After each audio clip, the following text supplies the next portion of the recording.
Okay, thank you for tuning in. My name is Matt, and my guest on this week's Dodgers Tailgate sit down is Blake Harris. Blake works for the SB Nation Dodger Syndicate, True Blue LA, and he is the creator of the college football YouTube channel Harris Highlights that currently boasts 226,000 subscribers. And there's a podcast with three other guys that he met at Arizona State, and they host like about an hour and a half long show every Tuesday that you can find on every podcast app you can think of. And then they also have the visual format of it on YouTube as well. It is a great place for highlights and nostalgia, but mostly I just use it to procrastinate on life tasks. So I'm thrilled to have you, man. This is exciting. We have a lot to talk about right now. I like that you threw in the Harris highlights aspect because I'm like in this Dodgers group chat on Twitter, and I think like a few weeks ago I like plugged one of my videos, and a bunch of people are like, "Wait, you're the Blake Harris that does the Harris highlights. You're like the same guy." And I was like, "Yeah, that's me." So yeah, 226,000. Wow, I Mhm. haven't kept up to date with the latest numbers. So I'm glad you reminded me of how many people subscribe for college football highlights. Mhm. So much appreciated for the double plug, a 2 for 1. Oh yeah, exactly. Buy one, get one free. Yeah. All right.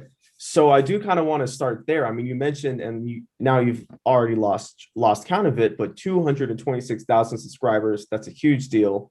But are you more proud of winning most inspirational or Santa Anita Little League's most inspirational player of the year?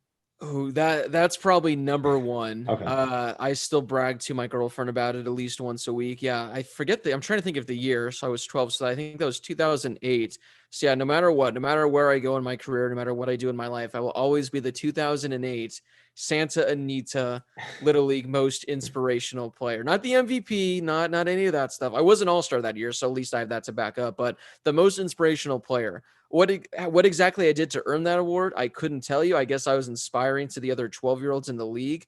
But yeah, most inspirational player, along with fifth grade class president. So those are the two. Those were in my those were in my Instagram bio for the longest time. But Santa Anita Little League's most inspirational player and fifth grade class president. Again, those are going to be the two biggest accomplishments, no matter what I do the rest of my life. Okay, well, we'll put that under on your tombstone under your name. Just Blake It's Harris. it's on the resume. It's on my resume. That must have really impressed a lot of the head editors at SB Hey, Nation. it really did. I mean, Yeah.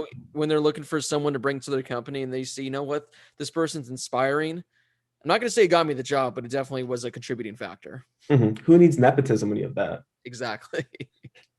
But I do think that's hilarious because for the most part, you weren't a great baseball player. Like, let's be honest, like weren't up there hitting ding dongs every at bat, but you still know as much as baseball players now when you still interact with the guys at the top.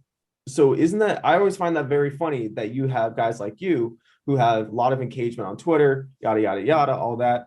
And then you also have guys who have played baseball, have been MVPs, and are still struggling to get that kind of engagement. So it's just I always find that crazy. You don't have to actually play baseball to know about baseball. I mean, you see all these people that have like these front office executive jobs where either they like flamed out in like the lowest of lows in the minors or like in college, or they just straight up like didn't play at all and they have like these top executive jobs where it's like nuts. I mean, it's like a thing that's nowadays where yeah, you don't necessarily have to play the game. If you just have a strong understanding of the game, I mean it's unbelievable what kind of opportunities with jobs they can get your way. So I mean that's why even nowadays, like I mean, I pretty much have a strong understanding, but I'm trying to like dive deep and learn about like all the like analytical sides to the game, like everything you could find like on Baseball Savant, all these like random stats that exist nowadays that have like X, Y, W, like everything in them. So I mean, there's so much more to learn. So like you said, it's nowadays it's not in regards to how long you played or anything. It's just how much can you study the game, how much can you learn all the new, like I said, stats that are out there and available. And it's amazing how far you can go in regards to just not even like a front office job in baseball, just in Mhm. regards to covering the sport, having a strong following on the sport. Because there's a lot of people out there like on Twitter where I don't know if they played, but they have a strong following because they understand the game of baseball a lot more than maybe people that even played the game for a long time. So Mhm. I think baseball is like the sport in regards to that aspect, the number one like football, basketball, they don't have like the kind of in-depth stuff that baseball has. I mean, it's kind of just what it's been for the last 20, 30 years. Basketball, I think a little more advanced than football, but yeah, baseball it's remarkable at what stage we've gone to at this point. Exactly. And I just always find that hilarious. Have you ever, so with that being said, have you ever been hit with the guy like the South Park meme where it's the really fat slob who's typing away on his computer? Because that's usually the go-to meme for the guy who's never played baseball and or talks about sports. I don't know if I've got, I'm sure, I mean, with how many mentions I get, I'm sure I've gotten that meme, but I know there's definitely been like mentions where it's like, oh, says the guy that doesn't know what he's talking about in baseball.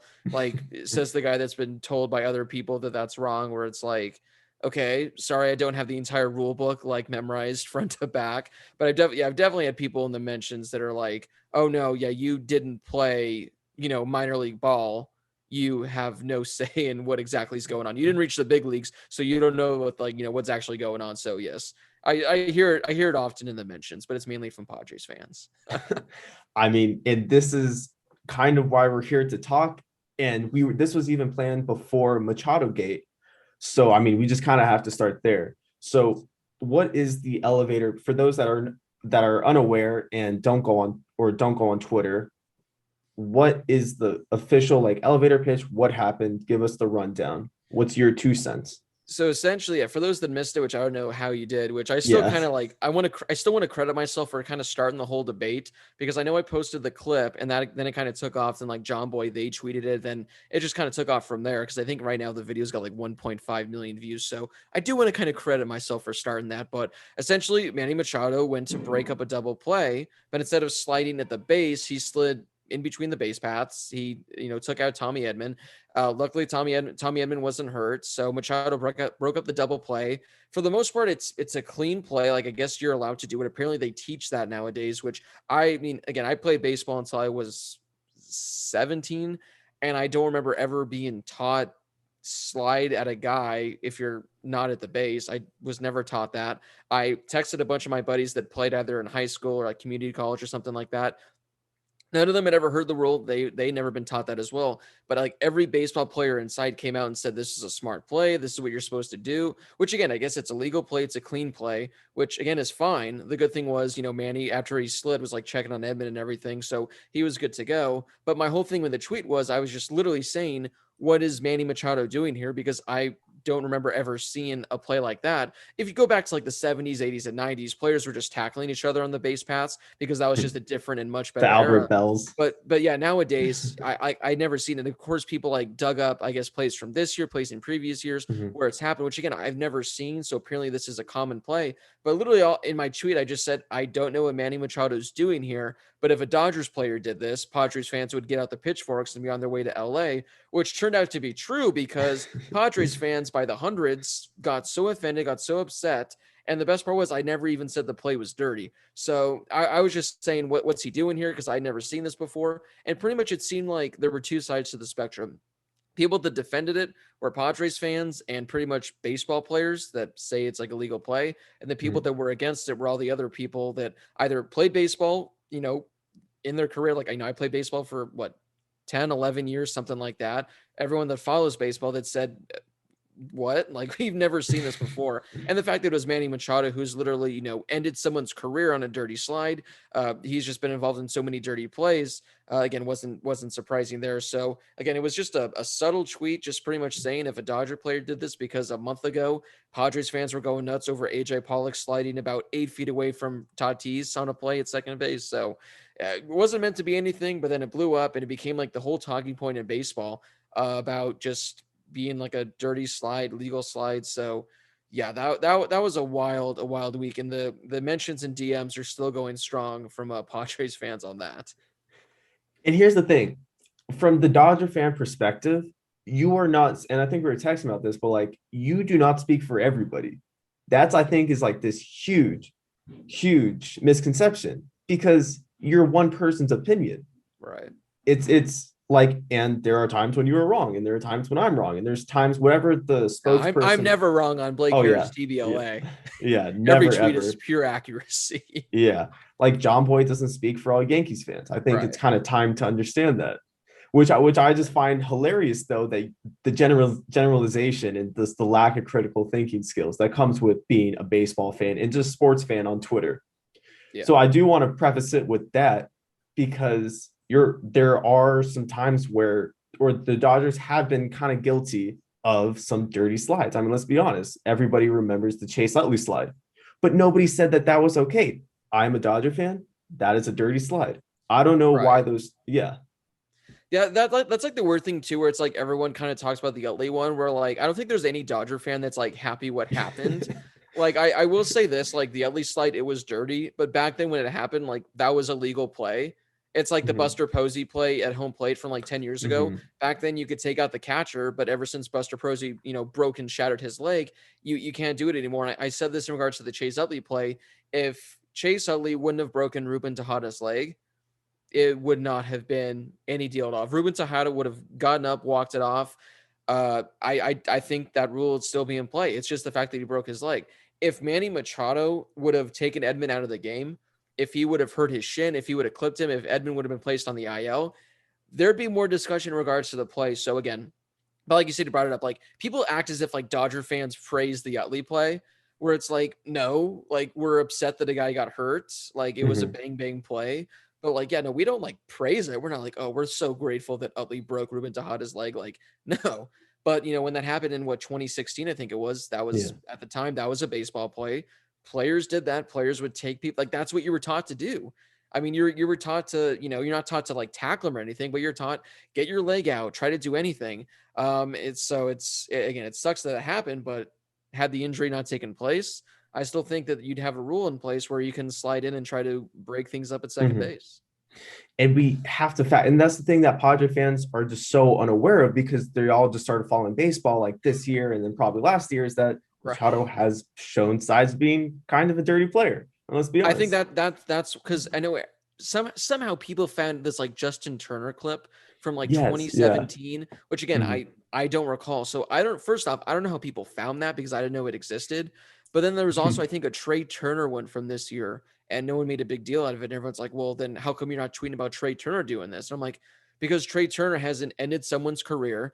They haven't thrown a baseball bat like at a pitcher. I know the Josh Donaldson clip like mhm. resurfaced the other day of when how Josh Donaldson just tagged him out, and as Machado's like going down, he like throws his helmet at him. So that's the reason why, like Machado, even when he was with the Dodgers, there was one I think when they were playing the Brewers, he when he was running to first, like I don't know if it was deliberately, but he like stepped on the first baseman's ankle and it looked kind of clear as day. He kind of went in that direction. So that's another reason why this blew up the way it did is because Manny Machado has a long history of doing this. But like I said, the good thing was is like immediately he like got up and was checking on Edmund, which kind of made the situation a little better. Mhm, But again, I mean, Machado's done this in the past, so I don't again I don't think his intent was to take the guy out and like hurt him, but also like again, I still don't understand I don't understand justifying this in baseball terms because at least like if you're a second baseman or a shortstop covering second base, you know the slide's coming. Like you know what's coming. You can at least brace for yeah. it or get ready to get out of the way. Edmund had no idea this was about to go down. Like Machado could have gone out of the way. He could have started running back to get like a rundown or something. But like I just think it's a dangerous play. And like I said, the fact that Edmund didn't get hurt is what I think saved Machado in this because I'll say this again: if Edmund would have been placed on the injured list or had a more severe injury, I think the whole narrative around this would have been completely different. Yeah. And I mean, you mentioned Trey Turner earlier. Okay. Does Trey Turner have an 8-minute compilation video on YouTube Right. showing called Trey Turner is a dirty player? Right. No. Okay. So then, yeah, I mean, case is kind of clear right now. Right. So again, I never even said it in the tweet that it was a dirty play. Like looking back at it now, I don't think it was dirty. It's just people just wow. People are nuts on Twitter. We know that. Have you reached the point of death threats yet? Have, No, I'm not at that level of popularity, which I guess is a good and bad thing. That's when I've loser. officially made it, right? But I still do get like the Instagram DMs from like random, which the Twitter one makes sense, but the fact that people go out of their way to find me on Instagram and DM me, that's like I think that is more dedication on their part. But yeah, no, the DMs they keep coming in from Padres fans, and then I just hit them with the Joe Kelly meme where I'm just like, that's all I'll send or I'll leave them on red or I'll give them like a heart or something like that. But yeah, no, they come. But yeah, unfortunately, I haven't gotten to that level of being that famous yet on Twitter. Okay. Do you, I mean, are there any in particular like really funny ones that are just you have to step back and you're like, damn, I got roasted. You just got to take it off the chin. Not really, because in Mm, regards to everything, it's just like even then, because people were calling me out for being like wrong on it because players are like saying it's illegal play, but I'm like, I never said it was dirty. But no, there hasn't been any where I think where I've been like, okay, wait, maybe. I guess maybe like last year the Trent Grisham home run when they played the Padres, because I Mm, don't know if you remember it, but he like pimped it. He like stared down Kershaw. He was like taking his time rounding the bases, and then like as he was like rounding third, he was like chirping at the Dodgers dugout. And then of yeah. course I think I tweeted something like, oh, he thinks he's bigger than the game. And like in the moment, I thought he was like, I mean, he did show up the Dodgers, but I was like, okay, it's fine. So maybe that one, I was like, okay, maybe he wasn't like showing up the game, or maybe that one was kind of a little too much. But yeah, in regards to that, like there's been nothing where I've been like, okay, wait, maybe I was wrong. Because as I said, I'm never wrong on Twitter. But I no, I just think for the most part, like there's like it's my opinion. Like I'm not, Mhm. I'm not out there tweeting facts. I'm like just tweeting like opinions on certain things. And if people, I mean, Padres fans, I mean, that's really who it is. Because D-backs fans, Rockies fans, even Giants fans, you're not offending them because they respect each other. It's just Padres fans that they're one game in, they're in second place, and this is a World Series for them. So for the most part, no, at least not yet that I've Mhm. had to deal with so far. So that's good. Yeah, so I do want to wrap this interview up with the question, is this a rivalry? Because this, I mean, you're a college football fan. I mean, you have a huge YouTube account for college football highlights and content. Do you remember the UConn and UCF, like the civil conflict where UConn was saying you can't choose who your rivals are after after UConn said UCF is their rival? Right. Yeah, I remember So that from years back. yeah. So are the Padres our rival? Again, it's no, they're not our rival. Are they like the most exciting team the Dodgers play? Like, is it like the most watched television? Yes, but again, in order for this to be a rivalry, this has to be, I think, at least like 3 to 4 years of just consistent back and forth play. Mhm.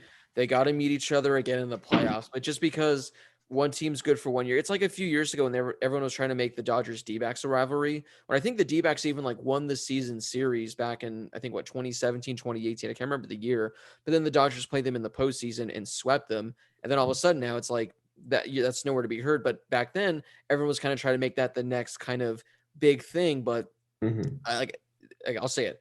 When they're playing the Padres, again, it's the most exciting, it's the most watch. I think, those are the two best teams in the National League. But in regards to being an official rivalry, I think it's got to be at least 3 to 4 years. Again, competitive balance in between, and again, maybe another postseason series in which the Padres can win a game.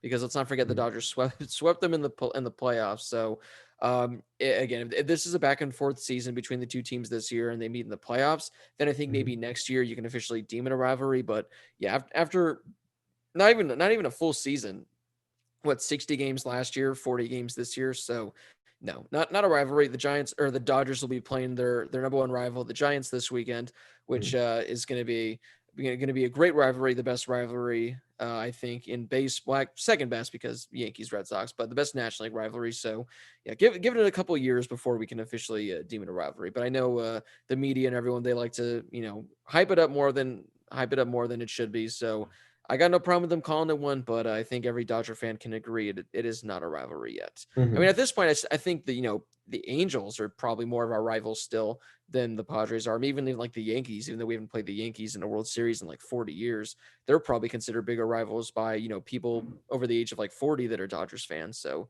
like I said, give it 2 years or so, then we'll talk.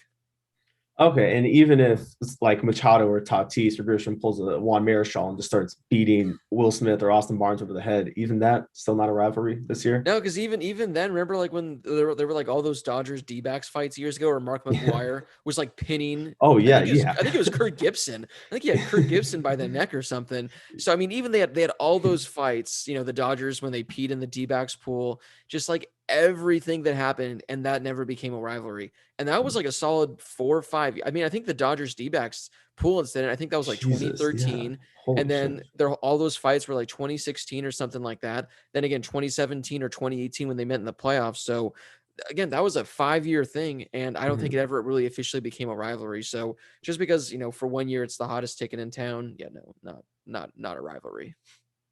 All right, I think I'm gonna push back a little. I'm gonna say it's a rivalry for now, just because I want to say it's a rivalry and then build it Right. up and just be like, yeah, I mean, I'm an idiot part of the media, so yeah, I'll be on that side Right. of it. That's like I said, that's fine to do as well. I'll just stand my ground and say no. I give it 2 or 3 years. All right, so we have the timestamp 2023, 2024 official rivalry. If the Padres Or are still yes, winning yes, games, then which likely won't be the case, but then we'll call it a rivalry. nice little take there. Right. You got to. No Yeah. matter what, you always have to dig at him. It's fun. I'm sorry, last thing though, but if you have to constantly throw in the dig, doesn't that make it a rival? Because I feel like if you're talking about the Rockies, I want to throw in a dig. Yeah, it's that. See, it's just tough because I just like doing it because I know no matter what tweet I do, the Padres fans will come. Where like even like what was it 2 days ago? I did the tweet about like, oh, great, I'm very excited for the Dodgers to play their rival this weekend. And it was literally just a screenshot of them versus the Giants. And all of a sudden, every Padres fan, oh, you're in third place, or oh, the Giants won 3 World Series in 5 years. That doesn't constitute a rivalry. I'm like, does that make sense? I mean, they're winning World Series. Like, I don't know, that has to do with a rivalry. So I guess you can get that point. But like I said, for the most part, these tweets are just to upset them because it's Mhm. fun. And There's it no, gets it get yeah, it gets my analytics up, which is also an absolute plus. yeah, because there's no idea, there's no way they have any idea who Johnny Roseboro is. Bro, like I'll say this again. I mentioned this to my girlfriend. We were watching the last Padres game. They've had these what brown and gold uniforms for 2 years, Awful, which awful. but like they've had them for this is the second year. If you're watching a Padres game at Petco Park, no one has any Padres merchandise that was like their previous color scheme or jersey scheme that was like in 2018. Like you might find the occasional like Trevor Hoffman or Tony Gwynn jersey, but like there's no like Mhm. random just like Will Myers blue Padres jersey in the stands. Like there's none. It's just all the new stuff that came out in the last 2 years. Just another thing to keep an eye on at Petco Park. Exactly, exactly. Because like, oh, what are the chances you're gonna see a Will Venable or like a Chase Headley? Right. There's Like no Brian chance. Giles. Like I'm trying to think of like Kevin those like mid Kuzmanoff. right. Oh yeah, yeah, good old third baseman Kevin Kuzmanoff. Even like an Adrian Gonzalez, like Padres jersey Mhm. from back in the day. You won't find them. Just the ones in the last 2 years, or maybe like a Tony Gwynn, Trevor Hoffman one. Very true. Very true. Right. All right, man. So thank you so much for joining me. I'll make sure to plug everything below. And I know this is a Dodgers content. This is done through Dodgers Tailgate. But if you are a college football fan, I highly recommend Yes. going to Blake's channel. He does in-depth stories on guys. He does pretty much, if you ever forgot about anything related to college football, go check it out because it's awesome. And like I said, like you're actually, those videos are the reason why I always got to see in high school because I would just be on my There you Chromebook go. watching those. So thanks. My Look at parents me probably out here hate you. helping people pass their classes. That's what it's really all about for the children. Exactly. Exactly. All right. So thank you guys so much for joining me. I'll make sure to link every handle below. So have a wonderful day and let's go Dodgers.